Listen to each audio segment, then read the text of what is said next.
So tell us a little bit about how the consumer demands and trends for potatoes have evolved. Well, potatoes are a great value. They're nutritious, they're healthy, and they're a great bargain at the grocery store.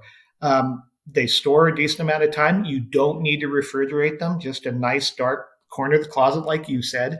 We have seen since the pandemic, and particularly through these inflationary times, we've seen a little bit of shift, definitely back to the grocery store, maybe a little bit away from your restaurants. And we've seen a shift to the more traditional, larger packs. Rather than the 3 pound bag, maybe a few people more towards a 10-pound bag.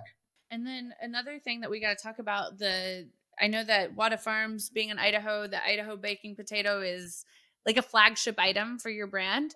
But another thing that I know is on the rise, just from our, proprietary data at the Produce Moms, what people are searching for are things like the fingerling potatoes and the smaller potatoes that you buy. I don't even know if that's a 1 pound bag that those are sold in. I mean, they're tell us more about those and the evolution of the potato category, where it's evolved from, like, you've got your big baking potatoes to now you've got baking potatoes, red potatoes, gold potatoes, and then all of these, I don't know, I call them fun little potatoes, but I'm sure there's a more sophisticated term that you're going to drop on us here, Bryan. I don't know if there is or not.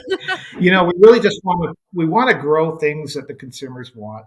And I think all of us are looking for a little bit more variety in our kitchens, even when it comes to within the potato category. And so, yeah, you've got fingerlings, you've got the mini potatoes, you've got a chipping potato that's great for home French fries. We try to have all of that to where, we're kind of a one-stop shop. And the biggest issue is, yeah, let's grow what the consumer is excited about.